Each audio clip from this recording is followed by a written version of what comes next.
Tervetuloa seuraamaan seuraavaa osaa vuoden 2019 chilien kasvatuksesta.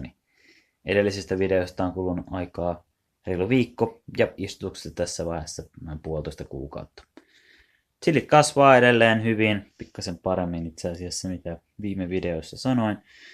Minkä muutoksen on tehnyt, niin mä oon kääntänyt mun hienon kenkälaatikon toistepäin, jolloin toi lamppu on pikkasen korkeammalla, jolloin se valo pikkasen paremmin hajautuisi. En nyt osaa sanoa, onko sitä ollut varsinaisesti mitään apua, mutta tuntuu hyvältä ja sehän on tärkeää. Yhden kasvin on siirtänyt jo ruukkuun ja tänään tässä videossa tarkoitus siirtää toinen kasvi ruukkuun. Ruukuista sen verran, että kuten huomaatte, tämä on tämmöisessä perinteisessä saviruukussa sen takia, että se on menossa ulos jossain vaiheessa ja saviruukun pohjassa on reikä, josta ylimääräinen vesi pääsee valumaan pois. Se on tärkeää, jos ei pysty sitä veden määrää täysin kontrolloimaan, kuten ulkona taivasalla. Sitä ei tietenkään pysty sateen takia, niin silloin se ylimääräinen vesi pääsee sieltä poistumaan, eikä se chili huku sinne vesimäärään. Ja näissä alla on tämmönen aluslautanen, sen takia, että se vesi valuu sinne. Nyt ei välttämättä ulkona sitten enää tarvitse.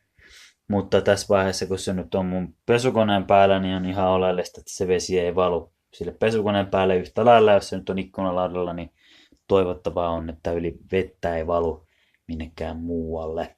Niin sen takia kannattaa tuommoista tuossa alla käyttää. Ei maksa juurikaan mitään.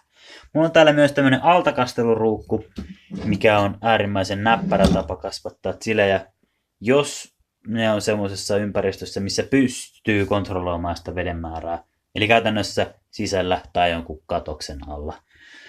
Täällä on tämmönen 2-3 sentin tila tuolla alla, minne tulee siis vettä. Ja se käytetään tämän putken kautta, mikä tuossa on. Täällä on myös tämmönen mitta, mistä pystyy katsomaan noin, että kuinka paljon siellä on tällä hetkellä vettä. Siellä on maksimi- ja minimimäärät. Sitä kautta on helppo katsoa, paljonko siellä sitä vettä on. Tää tila toki tässä on täynnä multaa. Toi keskus tuolla on myöskin täynnä multaa ja sieltä se vesi sitten imeytyy siihen multaan ja kasvi saa sieltä tarvitsemansa määrän kosteutta. Ja tää kestää jopa 2-3 viikkoa yhdellä kastelukerralla. Ei kasville tarvi juurikaan mitään tehdä. Eli toi on superhyvä, helppo ratkaisu, jos kasvattaa sisällä tai jonkun katoksen alla. Niin suosittelen lämpimästi. Mutta mä käytän tämän chilin kanssa ruukkua, saviruukkua, missä on toi pohjassa toi reikä. Muovisiruukkua voi kattaa ihan yhtä lailla, ei ole mitään eroa. Mulla nyt sattuu noita olemaan, niin mä käytän semmoista. Niin tehdään toi yhden kasvin siirto tässä nyt sitten. Eli siirretään kamat tonne lavuaariin siltä varalta, että sotken niin kuin edellisen kanssa niin kuin näkyy. Mutta siellä on nyt ruukku. Aloitetaan siitä, että laitetaan sinne ruukkusoraa 2 sentin kerros.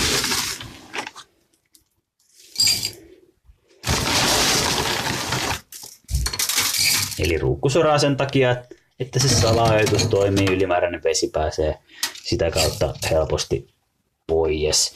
Sitten otetaan pikkasen multaa, koska nämä purkit täällä on semmosia ehkä 7 senttiä korkeita, tämä ruukku on kuitenkin lähemmäs 15, että saadaan se kasvin kohta suht lähellä ruukun yläosaa. Ja sitten koitetaan saada tämä kasvi täältä purkista pois. Ja jos katsoo tämmöistä tuplakuppimenetelmää, niin tässä nyt on jo se alempi kuppi otettu pois, mutta nämä lähtee helpolla sillä, että puristelee tätä kupin alareunasta tätä multaa. Niin kun näkee, niin toi lähtee heti nousee toi multa yhtenäisenä paakkuna ylöspäin. Ja sieltä se on helppo saada pois. Ja tää on muuten aika paljon helpompaa 2 kädellä, mutta totta kai nyt kun videota tehdään, niin kyllähän minä tämmöisen uhraudun. Mutta sieltä se tulee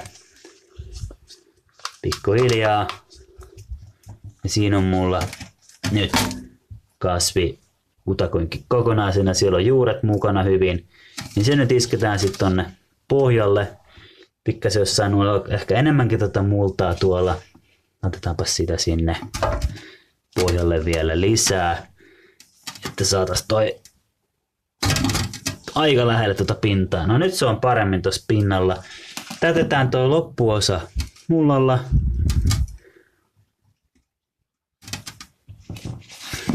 Noin. Ja ei toki jätetä tuota tolleen tonne makaamaan. Ehkä vielä vähän.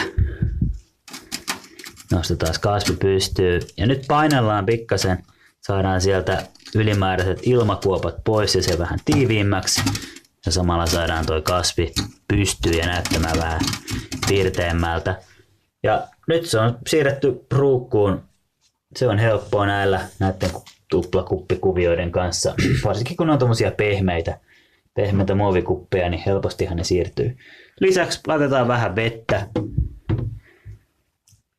Koska toi multa mitä nyt käytin ei välttämättä ole niin kosteata, niin siitä pääsee chili sitten uuteen alkuun isommassa kasvuympäristössä. Se pitää saada tonne jonnekin hyvään paikkaan. En heti nyt vielä tiedä mihin. Näiden kanssa tulee ongelmaksi väistämättä se, että mulla oli alkuun se 25 tämmöistä pientä purkkia. Ja jos nyt nämä ruukut alkaa täältä isontua, niin eihän ne tuohon samaan tilaan enää mahdu. Mutta sitten ikkunalaudalle voi rupea siirtelemään ja pikkuhiljaa sitten, no ei vielä kyllä ulos voi laittaa, mutta sitten kun ulkolämpötila alkaa olemaan ympärivuorokautisesti yli 5 astetta, mitä se täällä Suomessa ei vielä nyt varmaan kuukauteen tule olemaan, niin sitten niitä voi rupea siirtämään myös ulos. Mutta nyt on siirto tehty. 2 chiliä on nyt ruukuissa.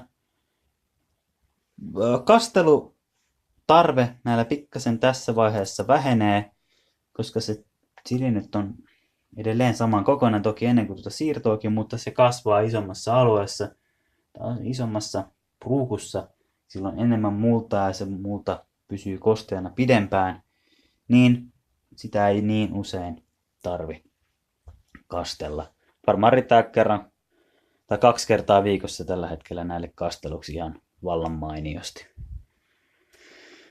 Siinä se on nyt tehty. Seuraavana näille pitää rupea varmaan tekemään latvomista jonkun verran. Eli jos ne kasvaa liikaa tässä vaiheessa, niin ne ei tulekaan tuottaa hedelmiä yhtä hyvin. Mutta katsotaan sitä seuraavassa videossa.